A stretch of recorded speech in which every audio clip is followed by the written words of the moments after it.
Salut à tous. Salut.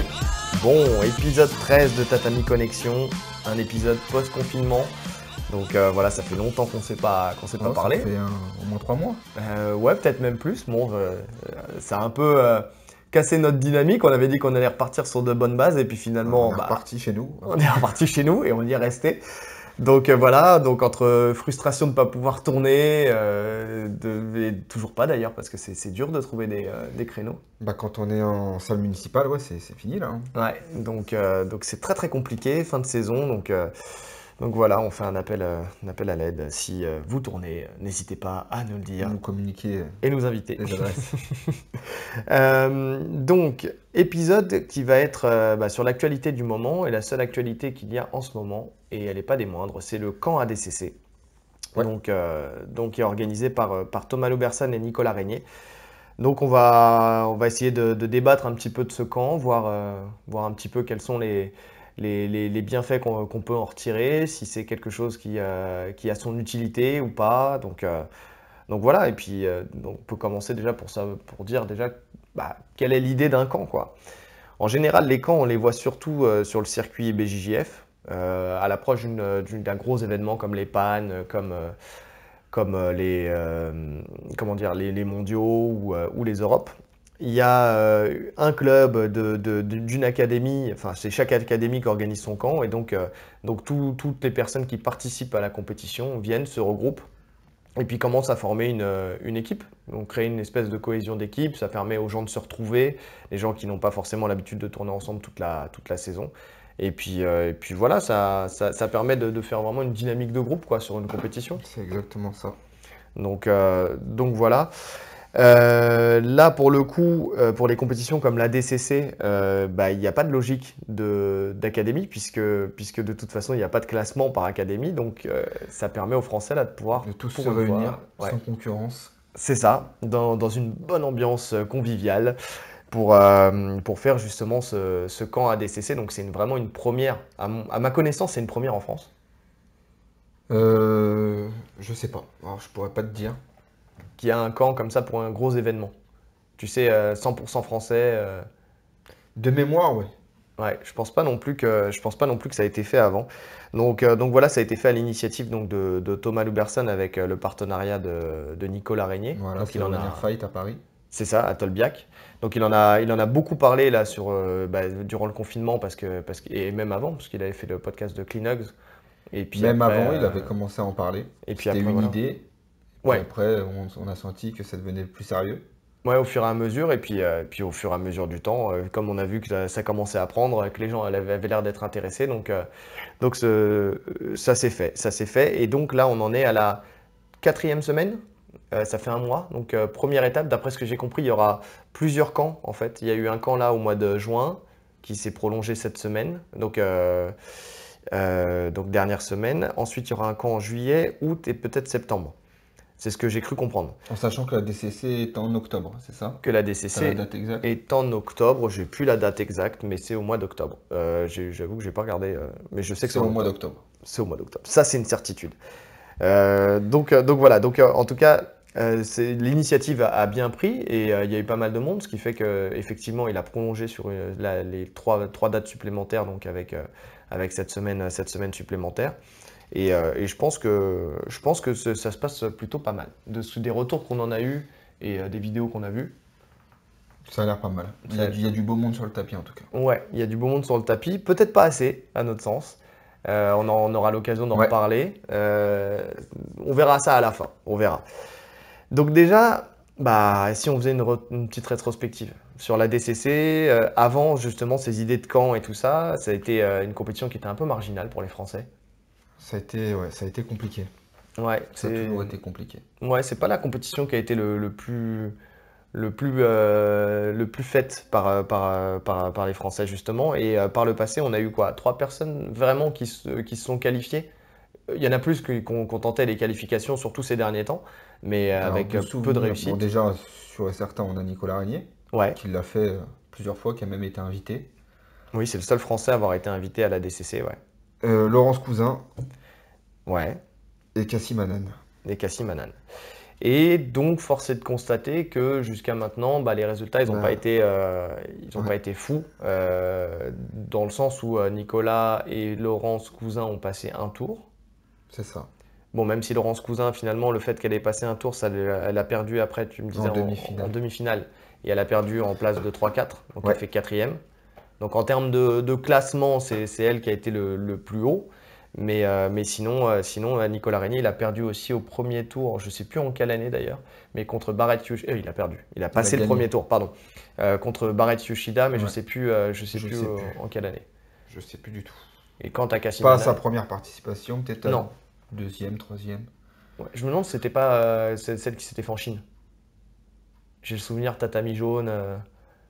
Je sais pas du tout. Bon, en tout cas, il lui avait passé la garde avec son surfing, là, son passage surfé, là. Donc ouais, non, ça avait bien fait parler à cette époque-là. Donc voilà. Donc les deux avaient passé un tour et Kassimanen, il a perdu au premier tour contre Galvao. Ouais. Bon, on va pas se mentir, il y a pire. Quand on voit en plus que Galvao continue à faire parler de lui à la DCC, donc effectivement, il y a pire. Donc voilà, donc c'est jusqu'à maintenant en tout cas, si on part du principe que de s'entraîner de son côté, c'était pas forcément, en tout cas ça n'a pas été forcément un gage de réussite pour les Français. Donc voilà, d'où l'idée de ce camp, parce que même de toute façon Thomas Lubersen qui est à l'origine de ce camp, jusqu'à maintenant il s'est jamais qualifié. Non. Donc voilà, bon pour des raisons qu'il a expliquées, hein, de toute façon, des raisons de blessure. Pas forcément super bien préparé, pas forcément préparé de la bonne manière aussi. C'est ça. Donc là, il a changé sa manière de faire et on a vu que ça a marché de toute façon puisqu'il est numéro 1 ranking IBJJF. IBJJF. Mais après, comme il parle, comme il en parlait dans les podcasts, c'est pas du tout pareil. Ça n'a rien à voir. Non, déjà dans l'approche, c'est pas pareil. Dans l'approche, c'est pas pareil. C'est limite un autre sport, quoi. C'est ça. Et je pense que c'est pour ça aussi qu'il a voulu mettre ce camp en place parce que, on y reviendra, mais c'est un moyen aussi de préparer uniquement ce type de compétition, quoi. Ouais. Donc voilà, parce que c'est vraiment...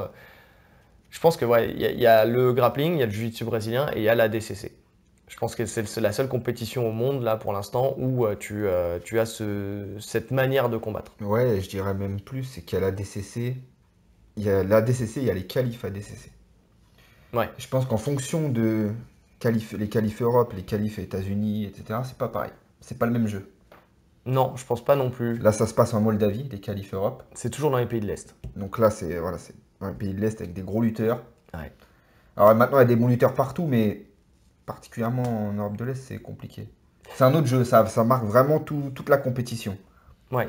Et surtout que quand on regarde maintenant, les pays de l'Est, ils ont une grosse lutte. Mais ils ont aussi un gros sol maintenant. Et c'est ça. Ouais, sur les Polonais, c'est compliqué. Ouais. Donc ça change complètement la donne. Et je pense que les qualifs Europe doivent être une des qualifs les plus dures. Enfin, après, après, ce qui est fou, c'est que les mecs qui se qualifient en Europe, arrivés à la DCC, ils font pas grand-chose. C'est ça. C'est ça, parce que c'est peut-être une des... Enfin, en tout cas, c'est ce que disait Thomas Lubersen. C'était une des qualifs les plus dures. En termes de style. En termes de style. Mais par contre, en termes de niveau, c'est vrai que si tu vas au Brésil ou si tu vas aux États-Unis, tu regardes les noms c'est le gratin, quoi. C'est eux qui, de toute façon, qui performent. Ouais. Donc voilà. Maintenant, pourquoi organiser ce camp? C'est la vraie question. Donc le camp, déjà, qu'est-ce que ça peut apporter, ce camp? Ça peut apporter déjà des sparring. On a une discipline naissante, entre guillemets. Bon, maintenant, ça fait quelques années, quelques nombreuses années que la discipline, elle existe. Mais on a une discipline quand même qui est relativement naissante et surtout qui ne s'est pas encore véritablement fédérée, entre guillemets. Donc il y a différents clubs qui ne sont pas des gros clubs. On peut compter les gros clubs sur les doigts de la main. Donc c'est dur de trouver, par exemple, des sparring à des catégories de poids différentes. Ouais, surtout plus on monte en poids, plus c'est compliqué. Je dirais les deux, en fait. Pour les très petites catégories et pour les très grosses catégories. Ouais. Parce que c'est dur de trouver des très légers. Donc là, d'après ce que j'ai vu sur ce camp, ce qui est bien, c'est qu'il y a un peu toute la palette qui est représentée. Donc notamment vis-à-vis des lourds, j'ai vu quand même qu'il y avait 5-6 lourds. Donc c'est plutôt pas mal et c'est plutôt intéressant parce que justement, Je pense que ça va leur permettre d'avoir une réalité du combat qui sera tout de suite mise en place dès le camp. Ouais. Parce que l'erreur de penser qu'en combattant contre quelqu'un de plus léger, même s'il est puissant et tout ça, ça me Non. permettra d'être plus rapide sur le jeu et tout, ça n'a rien à voir. Ça n'a rien à voir. Comme quand on dit les féminines, d'ailleurs qu'il n'y a pas. Si, j'ai vu Berthaud, c'est Lucie quoi, Lucie Berthaud. Berthaud qui est venue une seule fois, mais je suis pas sûr qu'elle veuille faire la DCC, mais elle est venue une fois s'entraîner. Mais en tout cas, il n'y a pas de C'est une féminine sur ce combattante camp. du Bellator. C'est une Qui a signé au combattante, Bellator. c'est ça, c'est une combattante du Bellator, une ancienne championne de boxe anglaise. Et donc elle, je l'ai vue une seule fois, mais c'est la seule fille que j'ai vue sur le camp jusqu'à maintenant. Ouais. Et l'erreur, justement, c'est ce que je disais, pourquoi j'en ai là, c'est parce que une fille qui combat avec des garçons, ça, même si c'est plus dur en termes de physique et tout ça, ça ne représentera pas ce qu'elle va rencontrer justement face à d'autres filles en compétition. Parce que c'est une autre souplesse, c'est une autre manière de jouer, De c'est une autre tourner, manière ouais. de tourner, et puis c'est une autre agressivité aussi. Je pense que les filles sont souvent plus agressives et lâchent souvent plus rien que les garçons. Donc ouais, ça ne présage pas de la même façon de combattre. Ouais. Là, par contre, d'après ce que j'ai vu, parce qu'on a vu une vidéo, on a vu plusieurs vidéos sur le camp, ils ont l'air de séparer la salle. Pour les KT de poids. Ouais, De réunir plus ou moins proches les KT, ouais. ouais, dans la dizaine de kilos. Donc avec les, je crois que ça doit, de ce que j'ai vu et des personnes que je connais là, que sur les groupes, il doit y avoir les moins de, allez, entre 60 et 70 kilos. Il y a 70-80 et encore, non, je crois que il y avait même entre 75 et 85. Ouais, ça doit être ça à peu près. Et après, Après, t'as jusqu'à 90-95 kilos et après, t'as après les t'as plus de, les super lourds. ouais, t'as les super lourds, ceux qui font trembler le sol quand ils luttent. Donc, donc c'est intéressant de pouvoir avoir ça, de pouvoir retrouver toute cette palette en fait sur le tapis. Donc ça, c'est plutôt cool. En Donc ça, sachant que ces personnes qui font le camp ensemble ne sont pas du même club, donc ne se connaissent pas. Donc c'est des styles différents, ça leur permet de voir différents styles. oui, C'est... Non, pour eux, c'est super intéressant. oui, oui, oui. Parce que même quand on est dans un grand club, avec des mecs très forts, quand on les connaît, ça fait des années qu'on tourne avec, c'est pas pareil. On les connaît, on connaît leur jeu, etc. Ouais, on connaît leur jeu, et puis de toute façon, même si on est dans un grand club, ça veut dire quoi un grand club? Ça veut dire une centaine d'adhérents, mais une centaine d'adhérents, il n'y a pas 100 personnes sur le tapis. Non. Donc finalement, ceux qui sont vraiment très forts et qui sont susceptibles de faire cette compétition-là, ils se comptent aussi. Enfin, Ouais. c'est pas la plus grosse population du club. Donc finalement, les mecs tournent toujours ensemble. Oui, c'est ça. Donc oui, c'est ce que tu disais, C'est ce mais que j'aimais je bien disais. parler chiffres. C'est ce que je disais. Chiffres et Du coup, chiffres et ratios. ils se connaissent par cœur et c'est pas forcément idéal.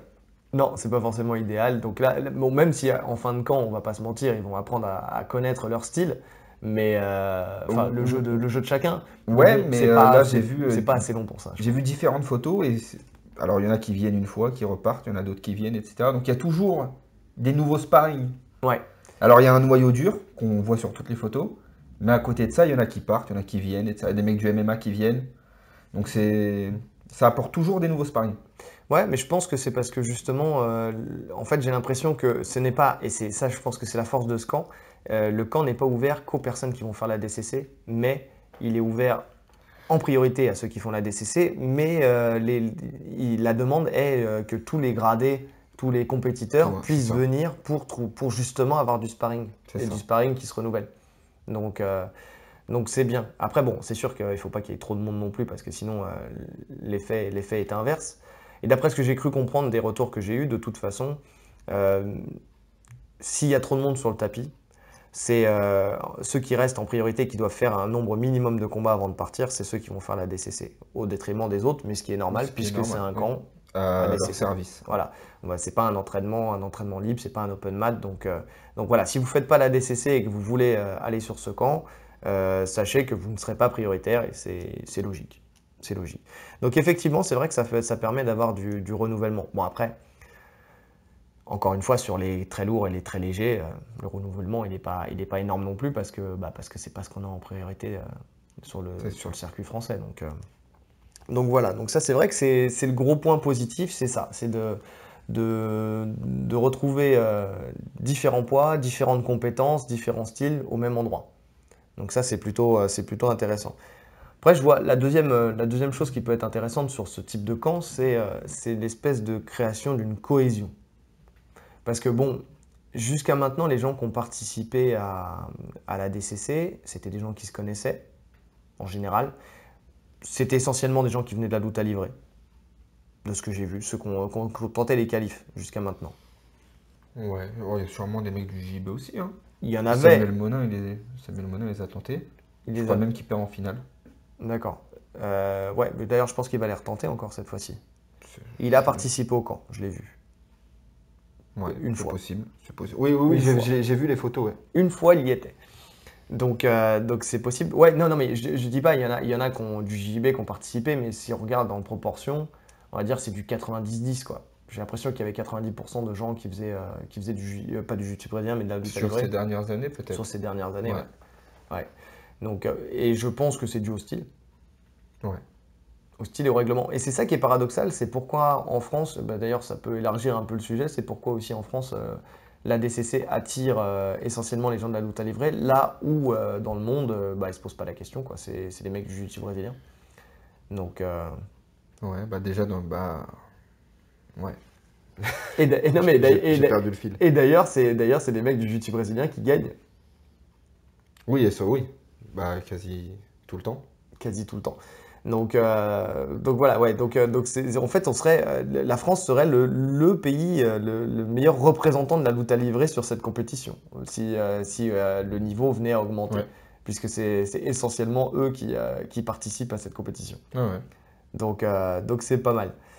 Donc oui, donc il y avait une certaine cohésion qui existait déjà entre les personnes parce qu'elles se connaissaient, mais elles n'avaient pas vécu la préparation ensemble, elles n'avaient pas vécu les mêmes souffrances, la même galère. Alors, elle se connaissait, oui, mais elle connaissait pas forcément parfaitement le jeu, la stratégie de l'autre.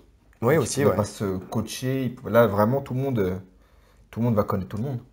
Tout le monde va connaître tout le monde. Donc il y a vraiment, voilà, ce que je disais, une Un cohésion qui vrai va se lien. créer. Ouais, un lien qui va se créer. Et surtout, d'après ce que j'ai cru voir et ce que j'ai cru comprendre, euh, c'est très studieux sur ce camp. Les seuls, en dehors des moments de pause, hein, je veux dire, les seules paroles qui sont autorisées, c'est pour coacher les différentes personnes.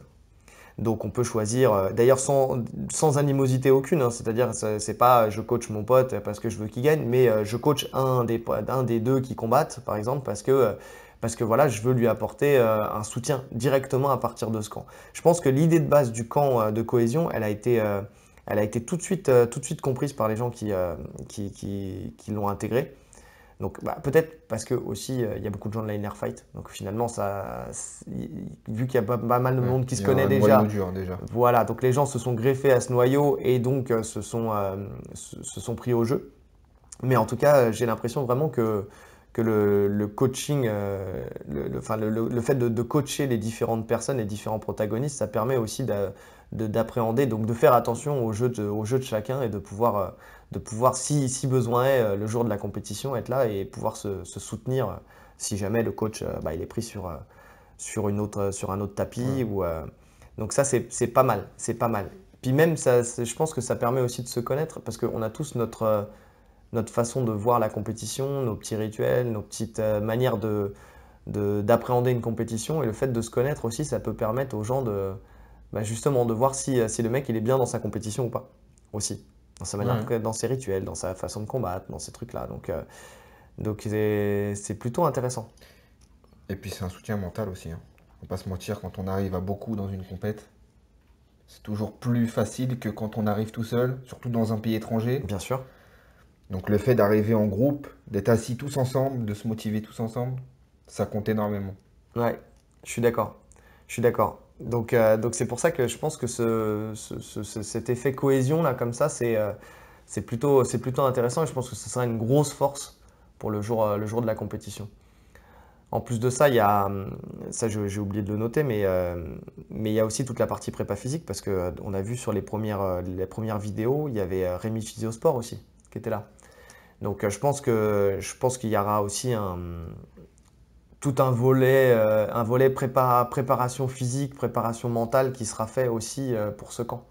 Donc on sait que Thomas Loubersan et Nicolas Régnier travaillent beaucoup avec PSC, c'est PSC, ouais, je crois que c'est ça. Physio, sport, Ouais. ouais, c'est ça. Et donc avec justement Rémi. Rémi Physiosport. Et on a vu que de toute façon, les personnes qui travaillaient avec lui et qui travaillaient sur ce type de préparation-là, voyaient c'est leur compétence et leur capacité à avoir des bons résultats Ouais, s'améliorer. il fait un super travail. Ouais. Bah, c'est une approche qui est différente de d'habitude, quoi. On va pas dévier du sujet, mais c'est une approche qui est différente de d'habitude, où on fait juste des circuits training, une préparation comme ça, où on fait un peu de physique, de la musculation, tout ça. Là, on sent qu'avec le confinement, bah, si on parle un peu juste du confinement, il y a eu une prise de conscience, je pense, qui s'est faite déjà un petit peu avant, mais qui a émergé là, avec les différentes interviews qu'il y a eu justement avec Thomas Loubersan, avec bah, l'idée de Rémi Physiosport, Nicolas Hoth. Il y a eu pas Oui, mal de monde comme ça qui sont sortis, et je pense que ce confinement va nous permettre aussi d'avoir une prise de conscience et de se professionnaliser aussi sur la prépa physique. ouais. Bah déjà parce qu'on pouvait faire que ça chez Ouais, nous. c'est Donc il y vrai. a plus de gens qui se sont intéressés à ça. On pouvait pas tourner, donc il fallait bien faire autre chose. Il fallait occuper le temps. Exactement. Donc effectivement, et on voit là, notamment le truc qui m'a beaucoup fait réfléchir à ça, moi personnellement, si on parle de nous personnellement, c'est Nicolas Hoth quand il avait fait l'espèce de podcast avec Vincent Nguyen, où Ouais, il c'était expliquait génial. voilà, les cycles de la préparation physique, en fait, étape par étape. En passant par le fait de travailler la Quand faire de musculation la force, générale, quand faire ensuite voilà, travailler la force, ensuite travailler la l'hypertrophie, quand faire de puissance. la vitesse, quand faire. Donc ça, c'était super intéressant, et surtout savoir quand est-ce qu'on devait commencer. Donc voilà, et c'est pour ça que je pense que Rémi Physiosport, si je me fie à ce qu'a dit Nicolas Hoth, là on l'a pas encore vu parce que on est peut-être un peu trop loin de l'échéance pour qu'il ait un véritable rôle à jouer pour l'instant. Donc, euh, Ouais. donc je pense que dans un deuxième temps, il y aura aussi cette partie-là qui va rentrer en ligne de compte. Je pense que là, pour l'instant, il y a un décrassage qui s'est fait du fait que personne n'avait véritablement tourné pendant 2 mois. Et là, je pense qu'après, on va passer aux choses sérieuses avec aussi la préparation physique qui va rentrer en ligne de compte. D'ailleurs, si on suit ce que dit Thomas De Loubersan, toute façon, c'est la base, hein. c'est la base.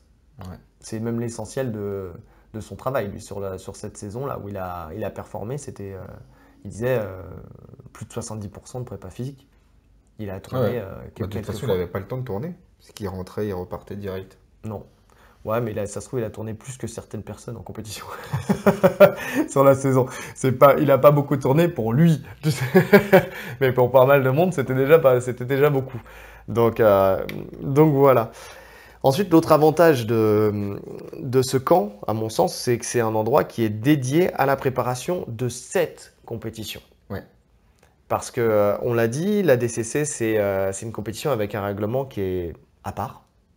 Donc voilà, déjà, il faut savoir que le combat il est divisé en deux parties. Il y a une partie sans points, une partie avec points. Donc déjà, dans l'approche, c'est différent. Je crois que tu perds des points. Non, je ne crois pas. Je suis sûr que tu es pénalisé si tu tires la garde. Donc ça donne la part belle au lutteur. C'est très difficile, d'après ce que j'ai compris, de marquer des points sur cette compétition. Ouais. Donc, il suffit, par exemple, si on se fait amener au sol, mais que on est encore à genoux, On commence à bouger. voilà, qu'on est sur les genoux, par exemple, Ouais, mais ouais. qu'on n'a pas les quatre appuis au sol, je crois qu'il n'y a pas de point de marqué, par Non, non. exemple. Euh, Il faut vraiment stabiliser, mais stabiliser. c'est ça. Il faut être à fond sur son travail de lutte. Et donc, c'est pour ça qu'on voit qu'il y a beaucoup de combats, d'ailleurs, qui vont soit à l'extra time, encore une fois, où ils rajoutent du temps, ou alors Qui où se qui gagne dans les jouent. dernières secondes. Qui joue dans les dernières secondes, et puis surtout à rien, à un avantage, à 2 points, enfin bon, ça se Mm. fait, Non, ça se fait sur c'est pas une grand-chose. guerre d'usure. C'est ça, et quand tu regardes bien, il n'y a pas non plus énormément de soumission. Non. C'est beaucoup, beaucoup de la lutte, quoi. Et donc ce qu'on peut remarquer dans ce camp, et je pense qu'il y a une prise de conscience qui est faite par toutes les personnes qui ont travaillé sur ce camp, même s'il y aura toujours des gens, on a tous notre jeu, il y en a qui vont tirer la garde, il y en a qui vont pas la tirer. Ça, c'est une réalité, on joue avec nos forces et on essaie de minimiser nos faiblesses. Mais c'est beau ce que je viens de dire, hein. C'est Ouais, très beau. c'est pas mal. C'est pas mal. Et donc je pense que la partie lutte sur ce camp Elle va être primordiale. Ouais. Ouais, je pense qu'elle est primordiale. J'ai l'impression que c'est 2 tiers, 1 tiers. Il y a 2 tiers de lutte pour 1 tiers de sol, entre guillemets. Et quand je dis sol, c'est combattre dans les règles de la DCC. Et si tu veux tirer la garde, tu tires la garde, mais tu en assumes les conséquences. En fait, si tu tires dans les 5 premières minutes où il n'y a pas de points, il n'y a pas de, Oui, il y a pas de pénalité. ouais. Après, il faut finaliser. Enfin, il y a de la stratégie. Il y a vraiment une grosse stratégie à mettre en place C'est dans vrai, cet c'est événement. vraiment, c'est un jeu d'échecs pour le coup, la DCC. Ouais. Le fait qu'il y ait ce changement de règlement au milieu du combat, parce que ça dure 10 minutes, c'est ça? Ça dure 10 minutes Donc pour 5 minutes sans règle et 5 minutes, C'est enfin ça. sans points et Et 5 c'est minutes 20 avec points. minutes pour les finales. Ah, c'est 20 minutes pour les finales avec 10 minutes sans points et c'est incroyable. 10 minutes justement On comprend avec les d'où points. l'importance de la prépa physique. Ouais, Ah, parce que enchaîner 3-4 combats de 10 minutes, sans aide. c'est compliqué. C'est très compliqué. Sans aide d'un médecin, d'un petit Un médecin, pharmacien. d'un pharmacien. Ouais, c'est compliqué. Donc, mais pas infaisable. Non, Il y ah en a non, qui pas le font. infaisable. Il y en a qui le font. Donc ouais. Mais d'ailleurs, je pense que c'est ce qui doit se passer dans ce camp-là. Je pense qu'il y a tout un volet aussi stratégique qui doit se mettre en place parce que quand on regarde bien, la place du coach, elle est super importante dans cette compétition. Parce que c'est lui qui doit aussi t'aiguiller sur le timing, je pense. Sur le fait soit d'actionner une amenée au sol, si on sent qu'on est meilleur en lutte, de l'actionner au bon moment pour marquer les points. Donc juste après le fait d'avoir la partie au point qui a commencé. Et si on n'est pas bon en lutte, d'accepter peut-être de tirer. Alors je ne sais pas par contre si tu tires la garde juste avant et qu'on passe au point, est-ce que tu es pénalisé ou pas? Non, je pense pas. Tu es dans ta phase de combat au sol. Honnêtement, je connais. Genre, je regarde la DCC, mais je ne suis pas un expert du règlement. Ouais, on connaît les grandes lignes, Ouais. mais pas forcément toutes les subtilités de ce règlement. D'ailleurs, il faudrait peut-être qu'on s'y mette Je vais m'y mettre avant le. avant que ça passe. Et donc ouais, si jamais il n'y a pas de points quand tu as tiré la garde Non, avant pour moi, logiquement, à partir du moment où tu es assis, il n'y a pas eu de points. c'est ça. Non, Donc c'est bon. voilà. Puis après, il y a aussi le concept du renversement. Si t'es en dessous, tu attends le bon moment pour pouvoir renverser. Tu sais, si tu renverses juste avant, bah t'as pas tes points, c'est dommage, tu as fait ton effort pour rien. Si tu renverses juste après, tu marques tes points, c'est bien, tu as marqué tes points. Ouais. Tu vois, ou si tu sens que tu vas prendre le dos, tu es sur le point de prendre le dos, mais tu es à la limite de passer dans la. Tu vois, je pense qu'il y a toute une gestion stratégique des points qui est Non, la super gestion importante. doit être super importante. D'où l'importance, je pense, du coach, qui est là et qui doit bien aiguiller son athlète. Donc après, je ne sais pas comment ça va se passer le jour J, parce que Thomas et Nicolas vont combattre. Ouais. Donc comment ça va se passer? Est-ce que c'est les coachs des clubs qui viennent? Tu sais? Bah, je pense que oui. Je pense que enfin, certains coachs vont venir. Après, Ouais. tous les coachs ne peuvent pas. Tous les coachs ne peuvent pas. Mais est-ce que c'est judicieux de. Enfin, où est-ce qu'ils vont insister pour que justement ça soit eux qui coachent? Étant donné qu'ils auront fait le camp, ils ont l'expérience, est-ce qu'ils vont insister pour Après, coacher? très honnêtement, je ne les connais pas. Je les connais juste de nom et de vidéo, Nicolas Régnier et Thomas Ludersan. Mais une compète de ce niveau en coachant en même temps, c'est l'horreur. Ouais. C'est l'horreur. Bah, déjà que Déjà coacher et sur combattre, une petite compétition, coacher et combattre, on n'est pas dedans. Mais là, on parle quand même d'une des compètes les plus dures du monde. c'est ça. Bah, disons que t'es à moitié, quoi. Alors, C'est- coacher, une fois que t'es passé, oui. Oui, Mais mais tant avant, que t'es pas passé, faut se mettre dedans, faut. Non, c'est compliqué. c'est ça. Mais même une fois que t'es passé, parce que tout dépend si tu arrives à faire la barrière entre ce qui s'est passé juste avant et Oui, ce qui se oui, passe après. oui. Parce que Si ça se passe bien, c'est beaucoup plus simple de coacher Bah que ouais, si ça se passe mal. Si parce ça se passe mal, que, tu cogites. parce que coacher, c'est être concentré sur le truc. Mais si jamais t'es encore dans ton Non, combat non, c'est d'avant, sûr. Non, c'est clair. ouais, je pense que t'es à moitié sur les deux, de toute façon. Quand tu coaches et que tu combats en même temps, je crois qu'on en a déjà parlé Ouais, de ouais. toute façon sur ce podcast. C'est vraiment pas évident. C'est pas évident du tout, même. Donc voilà, mais en tout cas, ce qui est bien avec ce camp-là, c'est que je pense que de toute façon, je pense pas qu'ils voient de la technique, puisque c'est que pour les confirmer. Donc il n'y a pas vraiment d'intérêt à avoir de la technique. Non. Je pense que c'est pas là où tu vas apprendre à lutter, je pense que c'est pas là où tu vas apprendre à mettre un juji. Par contre, je pense qu'il doit y avoir beaucoup de thèmes, d'exercices à thème, Bah, des vidéos justement. que j'ai vues, c'était ça. C'était Ouais. l'exercice à thème. Ouais, c'est ça. C'est se relever quand on est sur le dos, des choses comme ça. Bah, des retours que j'ai eu, ouais, c'est ça. C'est-à-dire qu'il y a eu un camp, il y a eu sur une journée, par exemple, un mec qui, enfin, ils ont demandé ouais, parce que j'ai des informateurs. Je pense que On a des taupes. on a des taupes. Je pense que vous l'aurez compris. Donc, il y avait une des personnes, enfin, les personnes qui avaient l'habitude de tirer la garde, elles se sont mis dos au sol. Et puis après, ils ont fait le travail de passage de garde classique, quand il y a, celui qui passe, il reste normalement. Mais là, c'était toujours ceux qui tiraient la garde, qui ont l'habitude de tirer la garde, qui restaient. Et l'objectif, c'était pour ceux qui passaient, de passer, logique, jusque-là tout va bien. Et ceux qui tiraient, l'objectif, c'était d'essayer de se relever. Ah ouais? Un des objectifs, pardon, c'était d'essayer de se relever. En fait, de ce que j'ai vu sur les premiers jours du camp, ceux qui étaient en dessous, leur objectif, entre autres, était de se relever dans les bonnes conditions. Sûrement pour actionner la lutte derrière. Donc d'ailleurs, c'est ce qui m'a fait un petit peu peur sur ce début de camp, mais j'ai l'impression qu'après, enfin, ça a un peu changé la vision, mais j'ai eu peur que justement le camp soit orienté vraiment pour un jeu de lutteur. Bah ouais, parce que là, de ce que tu me dis, ceux qui ont l'habitude de tirer la garde, fallait qu'ils se relèvent. Je vois pas trop l'utilité, puisqu'en compète, ils vont tirer la garde. Alors, il y avait le renversement, hein, mais s'ils avaient Oui, la oui. possibilité de se relever, il fallait qu'ils se relèvent. Il y avait un autre exercice comme ça où celui qui était en dessous, il devait tout faire pour prendre la demi-garde. Ouais. L'autre devait passer, mais à la fois, l'autre, il y avait soit tu prenais la demi-garde, soit tu te relevais. Alors, est-ce que tu avais ce jeu, alors et après, comme j'étais pas là sur place, après tout dépend, tout est dans la nuance et la subtilité. Est-ce que si toi tu te sens à l'aise, tu es en dessous, mais tu te sens à l'aise en lutte, bah justement toi tu te mets pas sur cet objectif focus de te relever pour pouvoir justement repartir sur ta force qui est la lutte. Et est-ce que si tu es un tireur de garde et que tu es plus à l'aise sur le dos et dans les renversements, est-ce que là tu cherches pas le renversement? Est-ce que tu n'avais pas une consigne commune, mais que tu, Ouais, tu tu adaptes en choisissais fonction de ton, ce que ton toi prisme, tu quoi. fais, ouais. Ouais. Donc, euh, donc c'est pour ça, au début, j'ai eu un peu peur ouais, que ça soit orienté un petit peu sur le style justement de Thomas Louberson, Nicolas Régnier. Enfin, un style très lutte à livrer justement, où on ne cherche pas à s'asseoir et on va chercher absolument à se relever et à lutter, peu importe la situation et les circonstances. Mais après, j'ai l'impression que non, je pense qu'ils ont laissé un petit peu aussi le côté individuel de chacun et le style de chacun se mettre en place, même si je pense que l'idée, c'est de faire prendre conscience quand même que la lutte, elle est super importante Mhm. dans ce camp.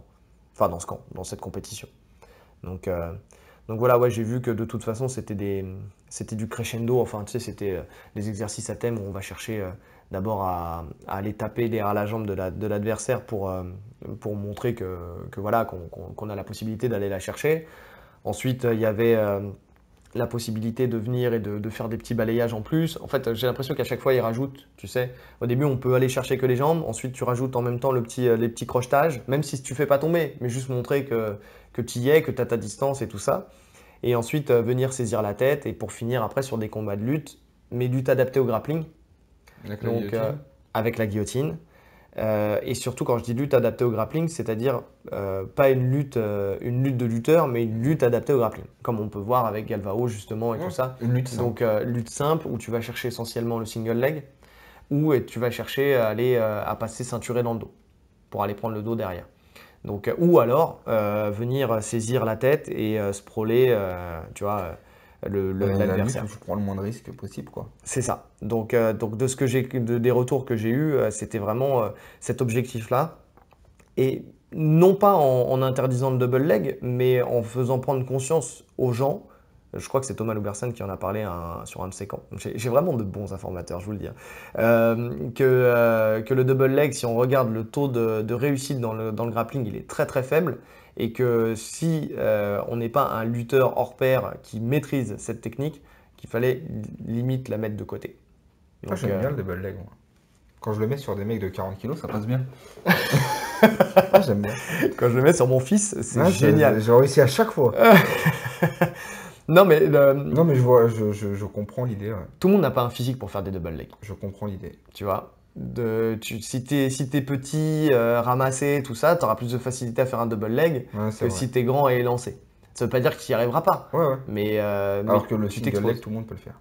Le single leg, tout le monde peut le faire. Venir ceinturer quelqu'un et passer dans le dos, tout le monde peut le faire. Et puis prendre une tête, enfin baisser enfin ceinturer un adversaire en espèce de guillotine, mais c'est en bras-tête, entre guillemets, et venir sprawler pour l'amener et passer dans son dos, tout le monde peut le faire. Et c'est surtout, à mon sens, des techniques qui permettent de mieux contrôler la suite. C'est-à-dire que le double leg, tu peux perdre ton contact. Quand tu es sur un single leg, quand tu passes dans le dos ou quand tu viens ceinturer en espèce de bras-tête pour sprawler, tu gardes un contact du début à la fin, ce qui peut te permettre d'actionner après sur la suite une prise de dos ou une position forte ou quelque chose comme ça, ou même une soumission, tu vois. Donc voilà, c'est vrai que là j'ai l'impression que sur ce camp, donc on était sur un endroit dédié à cette préparation. Je pense que la préparation de la DCC et la préparation d'une compétition BJJF, c'est deux choses complètement différentes. Et c'est l'avantage de ce camp-là. Si tu es dans ton club de tous les jours et que tu prépares cette compétition, forcément le club ne peut pas s'arrêter et tout mettre en place pour que tu prépares cette compétition. Tu vois, tu es obligé de faire avec tes autres élèves. Parce que, bon, on va pas se mentir, si tu as une personne qui fait la DCC dans ton club, c'est déjà très bien, je pense. Donc voilà, donc là, c'est vraiment le lieu dédié à ça et je pense que c'est une très bonne chose. Et surtout, il bénéficie de l'expérience Mm. de Nicolas. Parce que j'étais en train de lire ton petit bout de papier Voilà. là, et je disais ça. En fait, il faut comprendre que... Mais je voulais le placer aussi. Il faut comprendre que je prépare et il me dit t'as préparé quoi et il s'adapte. Donc mon Mais tu sais quoi que quand je le disais, je ne regardais même pas, j'avais le regard dans le vide et puis au fur et à mesure que je disais ma phrase, je me disais mais attends, je suis en train de lire là. Il était en train de lire l'acte manqué, la phrase que j'ai écrite. Effectivement, je te laisse le dire. Bon. Voilà, il bénéficie de l'expérience de Nicolas Régnier. C'est bien, tu as une bonne vue. Qui a participé presque 6 fois, non? Je crois que c'est 6 fois. En tout cas, qui a participé beaucoup de fois. Beaucoup de fois. Et de Thomas Loubersan, qui est numéro 1 mondial IBJJF, qui a gagné le Naga, World Naga, qui a gagné le Grappler Quest. Contre des grands noms. Vraiment des grosses compètes. Et surtout, qui est le seul qui a l'habitude de faire aussi ce type de camp, véritablement. Ouais. En France, c'est un de ceux qui a fait le plus de camps avec notamment avec Athos, quoi. Donc il sait exactement quel est l'état d'esprit, comment on doit se comporter, comment orienter les compétiteurs pour qu'ils restent dedans, quelle est la part entre le côté un peu plus light où on est là on est quand même là pour passer un bon moment et créer une cohésion, mais aussi sur le fait d'être concentré et focus sur l'objectif. En plus, voilà, pas dans n'importe quelle académie avec Athos, comme je disais. Athos, c'est quand même parmi, si ce n'est la meilleure académie au monde. Donc, une des meilleures en tout cas. C'est une des meilleures, mais ils ont été aussi, ils sont numéro 1 très régulièrement sur le circuit BJJF, mais ils performent aussi énormément à la DCC. Notamment Galvao. Galvao, même s'il n'a pas gagné, il y a aussi, même s'il n'en fait plus partie aujourd'hui, mais Keenan Cornelius. Il y a plein de gens. Kenan Duarte, mais c'est pas de lui que je pensais. Mais Lucas Barbosa, Lucas Barbosa, il y a énormément de personnes qui représentent cette académie, qui sont présents justement, qui se qualifient, qui sont présents sur la DCC. Donc, mais Kenan Duarte, effectivement, qui a gagné sa catégorie, qui perd à l'absolute sur clé de talon par Lachlan Giles. Ouais, magnifique. Donc effectivement, il a l'habitude de ces camps et il peut retransposer l'expérience qu'il a eue sur ce camp français. L'expérience qu'il a eue par rapport à ses combattants. Mais Nicolas Régnier, il a ce truc en plus, il a vraiment l'expérience de cette compétition. Oui, et des moyens qu'il faut mettre en place pour la gagner. Ouais. Même s'il expliquait que lui, dans la catégorie dans laquelle il était, ça ne représente pas toutes les catégories. Il y a des catégories où c'est pas forcément plus simple, mais différent. Non, c'est vrai. Le jeu varie en fonction de la caté et aussi il y a une grande évolution du sport par rapport à son premier ADCC, ses premiers ADCC et maintenant. J'ai l'impression, moi, qui regardais l'ADCC il y a 10 ans, et aujourd'hui, ça n'a rien à voir. Les jeux ont vraiment changé. Là, la lutte a toute son importance. C'était peut-être moins important avant. Ouais. Et au niveau de tout, en fait, j'ai l'impression qu'il y avait plus de soumissions avant. C'était un peu plus ouvert. Et je pense que le niveau était aussi... Le niveau augmente en fait. Là, le niveau augmente de partout. Donc soumettre un gars, c'est comme en MMA finalement. Soumettre un gars en MMA, c'est devenu quasi impossible. Parce que les mecs sont super solides physiquement, ils savent tout faire. Donc c'est pareil en grappe. Oui, je pense aussi. Bah, disons qu'à l'époque, tu avais déjà beaucoup plus de monde du Ouais, MMA. ouais. Donc déjà, Ouais, mais t'avais... c'était quasi une compète. Ouais, je voyais les grands noms. Bah, faut dire que les grands noms du Jiu-Jitsu avant étaient en MMA. C'est pour ça que la DCC, c'était. aussi. Maintenant, vu qu'il y a de l'argent, plus d'argent en tout cas qu'avant en Jiu-Jitsu, les mecs restent en Jiu-Jitsu. Mais c'est vrai que comme c'était des mecs qui faisaient essentiellement du MMA, enfin ils faisaient du jiu-jitsu brésilien mais essentiellement du MMA, ils se préparaient pas forcément que Ouais. pour faire du grappling. Là où aujourd'hui, on retrouve encore quelques personnes qui font du MMA, mais ça Ah, plus arrive, beaucoup, hein. plus beaucoup, mais ça arrive encore. Comme en Benson Vraiment plus Anderson, beaucoup, hein. tu vois, Benson Anderson, il n'a pas fait le dernier, mais il avait fait celui d'avant. Tu retrouves quelques Gary personnes. Tonon. Gary Tonon, bon, même si Gary Tonon, lui, là, il est arrivé tardivement sur le MMA, il est pas encore tout à fait. Enfin, à mon sens, il garde encore beaucoup de compétences Il et est de. plus grappleur que C'est ça. combattant de MMA, quoi, à nos Donc, yeux. ouais, ouais, ouais. Parce que même dans ses combats de MMA, on sent qu'il cherche la finalisation. Il travaille sa boxe, il essaie de boxer, mais on sent que c'est lutte et amené au sol et soumission. De toute façon, je crois qu'il a gagné tous ses combats par soumission, je crois. Ouais. Si ce n'est Ah peut-être ouais. un, mais Non, ouais, non, non, tous. tous ses combats par soumission. Donc effectivement, aujourd'hui, oui, on retrouve essentiellement des gens du jiu-jitsu brésilien et après de la marge. Donc quelques combattants de MMA ou quelques combattants de la lutte livrée, mais c'est surtout le jiu-jitsu brésilien. Donc en tout cas des gens qui font du sol toute l'année. Donc forcément, le niveau il a augmenté. Plus la prise de conscience sur la lutte avec le règlement.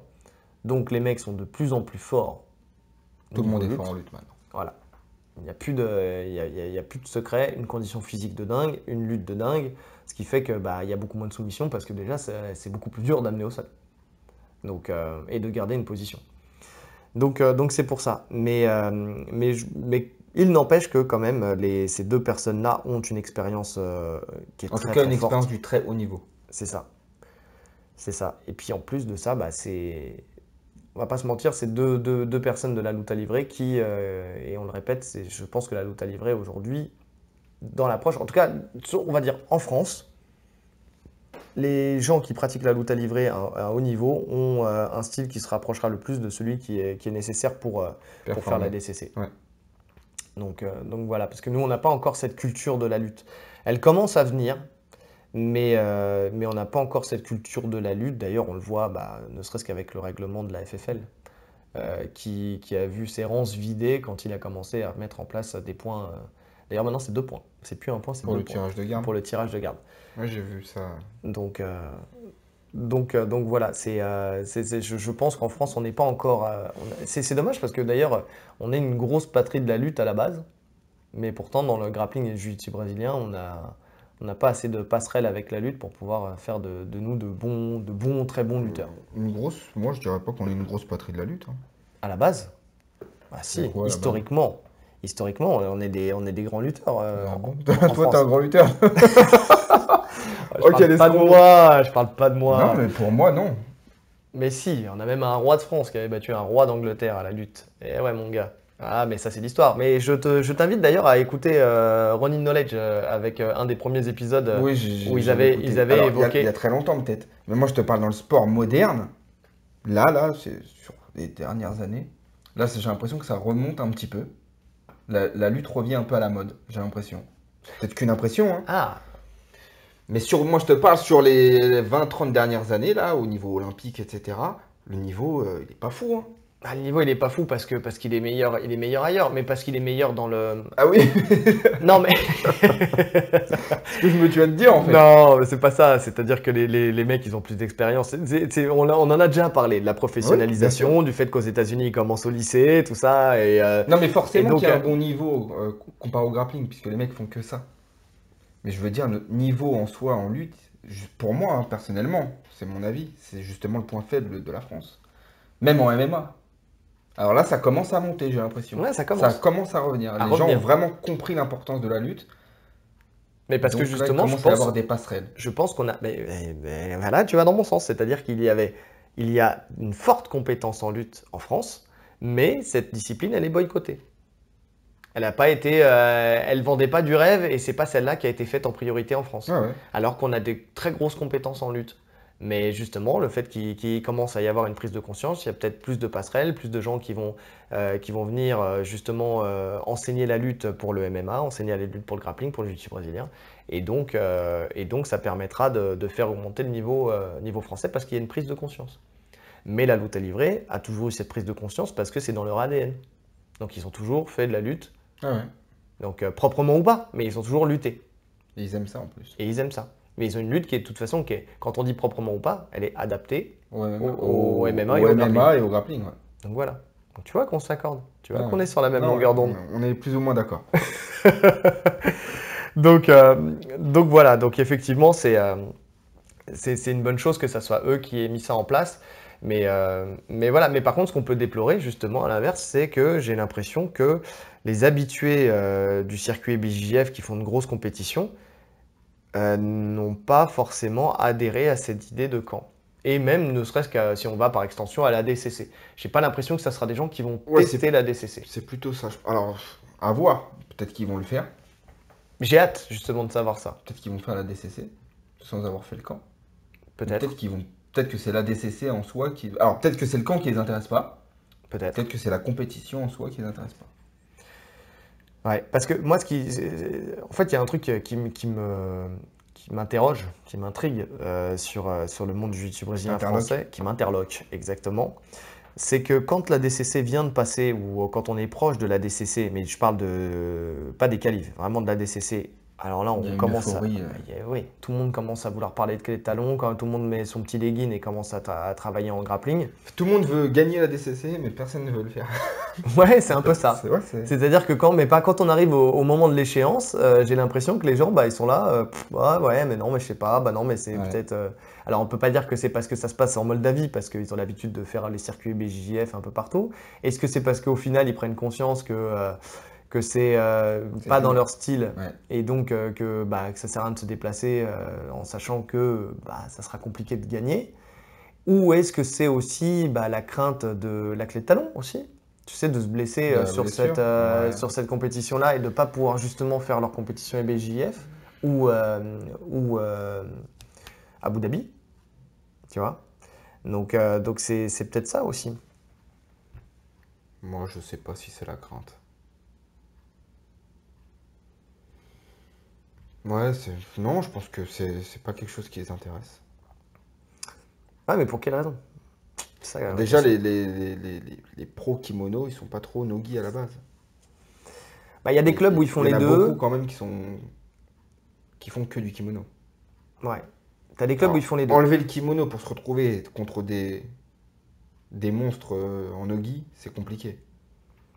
Ouais, mais regarde, enfin, on a beaucoup parlé là pendant ce confinement de ce qui. Là, il y a Tayeb qui faisait son espèce de podcast. Enfin, c'était pas un podcast, c'était un live, Ces interviews, ses interviews. Instagram. Une des questions qui était posée, c'est, du moins au début, après elle s'est un peu effacée, c'est qu'est-ce qui manque aux Français pour avoir un meilleur niveau, pour progresser.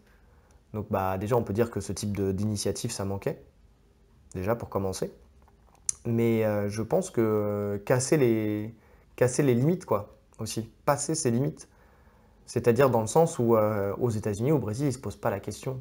Ils savent qu'il y a la DCC qui arrive, ils retirent la veste quelques mois avant et ils s'entraînent dans les règles de la DCC et ils se font la guerre dans les règles de la DCC. Parce que de toute façon, là, les guerrières, lutte livrée, nogi, jujitsu, etc.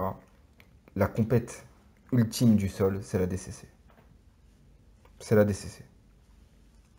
Oui, Il faut gagner. Si tu veux être le meilleur, considéré comme le meilleur du monde, il faut gagner la DCC. Tu peux gagner IBJJF, tout ce que tu veux, c'est la DCC. En tout cas, pour moi, dans ma vision et dans la vision de plein de gens. oui. C'est la C'est DCC, d'ailleurs pour c'est ça le qu'il y a numéro 1. une émulation quand justement la DCC arrive. C'est quoi. vraiment, c'est la Ligue des Champions. Est-ce que c'est pas ça qui ferait peur aux gens? De se dire, waouh, c'est inabordable. Oui, c'est possible aussi. C'est possible, oui. Alors, les qualifs, je pense pas, au contraire. Parce que les qualifs, finalement, en tout cas en Europe, alors c'est des mecs, c'est des monstres très forts. Hum. Ils sont pas spécialement connus. En plus, t'as pas grand-chose à perdre parce que c'est pas forcément médiatisé. Donc, y a Non. pas, c'est pas, et voilà, tout le monde a déjà perdu. Il n'y a pas de honte à perdre à la DCC. Donc, non, pour moi, il n'y a pas de. tout cas, il n'y a pas de pression à se mettre de ce côté-là. Non, je pense pas non plus. Mais après, j'ai hâte de voir vraiment hein, qui y aura le jour de la DCC. Parce que c'est vrai qu'il y a pas mal de monde qui avait l'air de se dire OK. Et là, j'ai vraiment l'impression que le soufflet il est retombé. J'ai l'impression qu'il y a eu tout un engouement parce qu'on pouvait pas tourner. Il y a ça aussi. Il y avait ouais, il y avait le confinement. Donc tout le monde était là. Waouh, la première compète qui vient, je la fais. Non, Ouais, mais c'est les qualifs ADCC. je pense qu'on est tous passés. J'étais prêt à enfiler un Kim, alors que j'ai horreur de ça. Même le Kim me manquait. Non, mais on voulait tous tourner. Voilà, on s'est dit le premier truc qui vient, on le fait. Mais après, bon, ça a un coût. Enfin, dire des choses comme ça sans prendre en compte tout. Ouais. Non, c'est facile de dire je vais faire ça dans 2 mois. Ouais, dans 2 mois, il faudra le payer. Il faudra payer l'hôtel, il faudra payer l'avion. Il faudra Ah, être ça prêt. va, tranquille, frère, c'est la Moldavie. Ouais, Non, je rigole. faudra être Je prêt. plaisante. Parce que le dire dans 2 mois, je ferai ça, oui. Mais il faudra être prêt pour faire ça. Il Oui. faudra être prêt techniquement. Il faudra être prêt physiquement. Ah, mais là, t'as une structure qui te permet de l'être. Ouais. Parce que là, bon, effectivement, il y a 3 créneaux par semaine. Et c'est gratuit. Hein. Et c'est gratuit. Oui, Ah oui. on n'a pas Il n'y précisé. a pas la barrière du prix, puisque Non, non. effectivement, c'est gratuit. On n'a pas précisé, c'est gratuit. Le seul truc qui, moi, me gêne, et je le dis, et je vais passer mon coup de gueule, c'est que ça se fait en journée. C'est que ça se fait entre. C'est pas Il y a ça aussi. Il y a peut-être ça aussi qui fait que les gens ont du mal à venir. C'est que ça se fait le lundi entre 14h30 et 16h. Et après, c'est le mercredi et le vendredi entre midi et 13h30. Ouais, c'est ça. Midi, 13h30 le mercredi et vendredi. Et 14h30, 16h C'est vrai que ça, le lundi. Et ça peut bloquer des gens qui travaillent. Parce que on travaille presque tous, même ceux qui font les circuits EBJF, enfin ceux qui sont des compétiteurs. Je veux dire, les compétiteurs habituels, ils travaillent. Ils font pas ça, ils font pas que ça de leur vie. Donc oui, effectivement, il y a peut-être plus de monde du MMA qui est présent parce que peut-être qu'il y a des combattants pros et qui, eux, vu que c'est leur métier, ils font que ça. Mais sinon, c'est vrai que même si tu es en télétravail, tu peux pas te permettre d'aller jusqu'en plein Paris, centre de Paris, Ouais. les bouchons, machin. Enfin, disons que tu as 1h30 de cours, et encore, j'ai l'impression que ça dépasse un petit peu. Donc, on va dire 2 heures de cours, plus le trajet, 1h30, on plus, va dire, de trajet. En fait, ton après-midi, elle y passe, quoi. Donc, effectivement, c'est pas évident. Donc, c'est pour ça. Il y a ça aussi, hein, C'est vrai que j'y avais pas pensé à ce point-là, mais Ouais. Donc on peut déplorer qu'il n'y a pas beaucoup de monde, mais c'est peut-être à cause de ça. Donc peut-être que sur les prochains camps, s'il y a prochain camp, peut-être essayer de voir s'il n'y a pas possibilité de faire aussi peut-être un créneau soit le soir, soit le week-end, pour que ça soit plus facile. Parce qu'en plus, j'ai l'impression que de toute façon, la salle de Nicolas Régnier, elle est fermée. Enfin, elle est ouverte que pour ça, j'ai l'impression. Après, je sais pas, hein, je ne suis pas dans son organisation, mais j'ai l'impression qu'elle est ouverte que pour ça, puisque de toute façon, les sports de combat sont encore, à part professionnels, sont encore bloqués. ouais. Donc ouais, pourquoi ne pas faire ça à un autre moment dans la journée? Un Oui. moment où les gens seraient plus disponibles. Je ne sais pas. Je ne sais pas. Et je n'ai pas la réponse. Après, je pense que ils se sont dit la même chose. Enfin, je pense c'est logique pour tout le monde. Je pense que s'il a mis ses horaires, c'est que, à mon avis, il pouvait pas faire autrement. Parce que c'est logique de se dire qu'en pleine semaine, voilà, il y aura moins de monde, tout le monde ne peut pas venir. Peut-être que l'idée aussi, c'était peut-être de ce fait de restreindre aussi aux vrais grands motivés qui vont mettre les moyens en place pour pouvoir venir. Parce que bon, la salle, elle n'est pas non plus extensible. Et donc, tu te dis que si tu as 40 personnes sur le tapis, Non, c'est pas. c'est pas possible. Tu peux pas travailler. Donc, c'est peut-être ça. C'est peut-être ça. Mais en tout cas, force est de constater que c'est beaucoup de gens du MMA, beaucoup de luttadors, mais pas beaucoup de gens du jiu-jitsu brésilien. Il y en a quelques-uns, mais pas énormément. Et d'ailleurs, même chez les luttadors, il y a pas. C'est vrai que tu me faisais remarquer tout à l'heure, il y a des clubs qui ne sont pas présents, Ouais. qui ont déjà fait des qualifs ADCC, qui vont sûrement les refaire, mais qui ne sont pas présents sur ce camp. Donc, bon, ils ont sûrement leur raison. Je ne sais pas si c'est parce que c'est pas leur manière de travailler. Après, il y a peut-être ça aussi. Il y a peut-être des coachs qui Oui, après, aussi veulent garder la préparation de leurs élèves à eux, quoi. Enfin, de la manière dont ils l'entendent et de la Ouais. stratégie qu'ils veulent mettre en place. Donc ça, c'est une possibilité. Bon, ouais, après, je pense que c'est dommage parce que je pense qu'il y a moyen de faire les deux. Je pense qu'il y a moyen d'organiser comment tu vas driver tes élèves pour une compétition comme ça, mais à la fois de te confronter à la réalité d'une grosse compétition avec de l'expérience sur un camp comme ça, quoi. Surtout. On verra après les résultats finalement. Oui, Là pour l'instant, on peut pas juger des choix. Si les combattants s'estiment suffisamment bien coachés dans leur salle uniquement, au niveau de la prépa, au niveau des sparring, au niveau de la stratégie, quel intérêt d'aller ailleurs? oui, oui, oui. Si pour eux, ils se sentent bien comme ça peut le faire, hein. Non, c'est clair, c'est clair. À partir du moment, c'est vrai, où tu as une structure, où tu as suffisamment de gens qui sont de gros niveaux et qui ont l'expérience, enfin, qui ont assez d'expérience pour pouvoir te donner une vraie confrontation aussi Ouais. qui représente celle que tu Non, moi, ça me retrouverais choque sur une pas. grosse compétition. Le fait de ne pas participer au camp, ça me choque pas. Tu peux très bien faire ta prépa de ton côté. Ouais. Ah, mais ça signifie aussi avoir une salle. Là, on a la chance d'avoir C'est ça. Ça signifie une avoir salle une salle. C'est privée. ça le plus Donc compliqué, là. là, oui, parce que déjà, comme on disait au début, toute salle municipale, déjà, c'est mort, puisque la distanciation sociale doit être respectée. Donc déjà, là, c'est très compliqué. Donc ouais, je sais pas. Là, l'avantage de Nicolas Régnier, c'est qu'il a une salle privée dont il a les clés et il en fait ce qu'il veut. Hmm. Donc ça, c'est une bonne chose. Donc voilà, bah écoutez, je pense qu'on a fait le tour de ce camp, hein, de toute façon. Euh, Tu vois quelque chose à rajouter? Non, donc tu me disais que là, le camp, il va être prolongé. Donc là, il s'arrête cette semaine. Et, ils ont prolongé d'une semaine, c'est ça? Ils ont prolongé sur cette semaine-là. D'accord. Donc Après, ça s'arrête. on est le combien? Parce qu'on vous dit On est le ça. 6 juillet. On est le 6 juillet, donc Donc, encore une lundi 6 semaine. juillet. Donc effectivement, au moment en plus où on est en train de faire ce podcast, ils sont en plein camp. Ouais. Donc on pense à vous. Et donc ils prolongent donc sur cette semaine, la semaine du 6 juillet. Et d'après ce que j'ai compris, il devait y avoir un camp en juillet, donc ça sera peut-être à passer mi-juillet. Ok. Je crois qu'il y a un camp aussi en août. Et je crois qu'il y a un camp en septembre.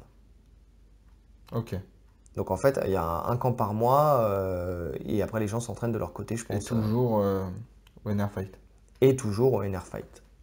Toujours centralisé sur Paris. Ok. Parce que je pense que de toute façon, c'est là où il y aura malheureusement peut-être le plus de personnes qui veulent participer à la DCC, qui sont présentes. Bon, si ça se fait comme ça, c'est une bonne chose.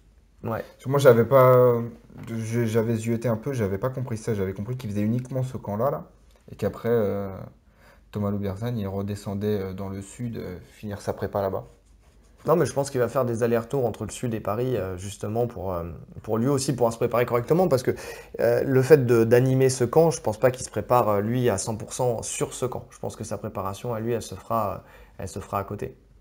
Ouais. Bon, de Il toute en- façon, il reste un peu de temps, là. Ouais, ouais, ouais. Non, mais il en profite, il a des gros sparring, mais je pense il doit avoir une équipe autour de lui aussi pour se préparer. Et puis voilà, mais en tout cas, j'ai hâte de voir les résultats de cette initiative, de ce camp et de voir ce que ça va impliquer justement le jour des qualifs ADCC. Ouais, moi, j'ai déjà hâte de voir surtout qui va vraiment la faire. Ouais, Officiellement, voilà. non, c'est vrai. Parce que là, il y a pas mal de personnes qui disent qu'ils vont la faire. On verra d'ici là, en espérant qu'il n'y ait pas de blessures, etc. Parce qu'une prépa, Aussi. c'est compliqué. Ouais. C'est pas forcément, je dis pas ça forcément, les mecs au dernier moment vont se dégonfler, pas du tout. Mais il y a voilà, les aléas de la vie, il y a les blessures, il y en a plein qui, ça se trouve, ne pourront pas partir. Donc, mais ça serait vraiment bien qu'il y ait une grosse équipe. Puis il y en a peut-être qui vont se motiver au contraire aussi au Voilà, il y dernier en a moment. peut-être qui vont se motiver au dernier moment. Mais en tout cas, j'ai hâte de voir aussi. Bah, je pense que ça sera le cas, hein, mais que si le fait que les personnes qui n'ont pas participé à ce camp, justement parce qu'ils ne voulaient pas y participer pour leurs raisons, s'ils feront bande à part, entre guillemets, le jour de la compétition, Ouais, ou s'il y aura vraiment un collectif France qui sera là et qu'on sera tous recentrés, même si chacun après sera coaché de sa manière, combattra de son côté et tout ça, mais s'il y aura vraiment un gros collectif France, on est français, on est tous ensemble, on est tous sur le même événement. ouais. J'ai hâte. Franchement, c'est bien. J'aime bien cette initiative parce que justement, Ça m'a teasé là. ouais, voilà, elle donne un peu de piment sur l'événement. C'est-à-dire que là, Mais en c'est fait, en pas. soi, moi, les qualifs, je pense que il n'y a pas beaucoup de monde qui suit les qualifs. On regarde les résultats. Oui. Moi, je suis pas les qualifs DCC. Et encore, il y a plein de gens, les résultats, ils les ont même pas parce que finalement, il y a pas de, t'as pas vraiment de, Même au niveau des vidéos, t'as tu sais pas que grand-chose. j'ai cherché sur YouTube la dernière fois Qualif ADCC Europe, y a pas grand-chose, hein. Non, et parce que c'est Flowgrap, ces petits bâtards, Bah, qui, des vrais enfoirés, hein. qui les filment et qui ne les mettent pas. Donc en fait, si tu veux voir les résultats des qualifs ADCC, si tu veux voir quelques combats des qualifs ADCC et de la DCC d'ailleurs, il faut que tu sois abonné à Flowgrap. Ouais. Bon, même si là, avec le confinement, ils ont sorti des vidéos et ça c'est pas mal. Ça fait du bien. Franchement, c'est là que tu vois qu'ils ont vraiment niqué le game parce que là qu'ils ont sorti des vidéos, ça fait du bien de voir des combats récents, tu vois, sur YouTube sortir où tu peux voir C'est vrai comment. qu'ils ont vraiment tout bloqué, hein. Mais ouais, tu peux plus Ils ont te tout baser bloqué. sur les combats pour progresser si t'as pas envie de lâcher le billet à Flowgrap, quoi. Et en plus, c'est un sacré billet, donc voilà. Bon, ça va, moi j'avais le Fight Pass UFC. Il y a les événements aussi. Quelques événements, le Quintet, le Submission Le Underground. quintet. Ouais. Je regarde. Quintet. Parce que le quintet, c'est avec des chevaux. Le Mais Quintet, on va dire ça. t'avais le tiercé dans l'ordre ou pas? J'avais le Quintet. Et, Donc, mais donc ouais, oui. Flow Grappling, ils ont tué le game, hein. Bah, ce qu'il y a, c'est que maintenant, pour voir du jiu-jitsu brésilien, du grappling et tout ça, t'es obligé de payer, que ce soit le Fight Pass ou que ce soit Flowgrap, t'es obligé de payer Ouais. quelque chose. C'est vraiment une catastrophe pour notre discipline. C'est bien pour les. Et encore, je suis même pas sûr que ça te permette aux combattants de gagner Oh, leur je vie. pense que si, quand même, hein. Ils sont pas payés par Flowgrap ni enfin, par l'UFC. Ouais. Est-ce que tu penses que Flowgrap participe? Ah, là, on est en train de complètement dévier du sujet, mais Ouais, est-ce que c'est tu pas penses grave. que Flowgrap donne une rétrocession pour payer les primes des combattants? Autant l'UFC, oui, sur les événements qu'ils organisent. Mais l'UFC, ils organisent pas les événements de grappling, hein. C'est juste diffusé sur le Fight Pass, Ouais, c'est c'est tout. vrai. Donc, ouais, c'est vrai qu'ils organisent pas. Donc, est-ce qu'il y a une rétrocession de l'argent récolté pour les combattants? Bah, je pense qu'ils payent l'organisateur pour Oui, diffuser. oui, oui, oui, oui, Donc oui, lui pour a avoir plus des d'argent, droits. donc lui il peut plus payer les combattants. Ça part de Ouais, là. bon Après, en argument. soi, non, c'est pas eux qui vont payer, mais. Oui, non, mais oui, c'est par extension. Non, c'est vrai, c'est vrai. Ouais, j'étais plus dans cette logique. Non, non, c'est vrai. Donc, ok, bah écoute, à voir. À voir comment ça va se passer, à voir le résultat de cette ADCC. En tout cas j'espère que ça portera ses fruits. J'ai hâte de voir la suite des différents camps. J'ai hâte de voir l'évolution aussi des différents combattants. Moi, j'ai déjà eu un retour d'un des combattants qui m'a dit qu'il avait énormément progressé grâce à ce camp, en lutte libre notamment, parce que bah, voilà, c'était pas quelqu'un qui luttait forcément beaucoup à la base, qui luttait mais sans trop le faire.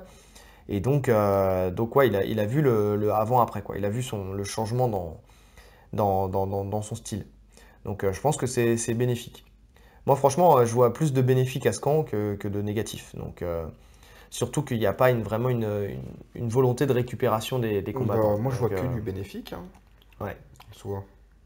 Donc, C'est gratuit, tu peux tourner avec du très haut niveau. C'est c'est ouvert à tout le monde. Enfin, à tout le monde, à tous les compétiteurs.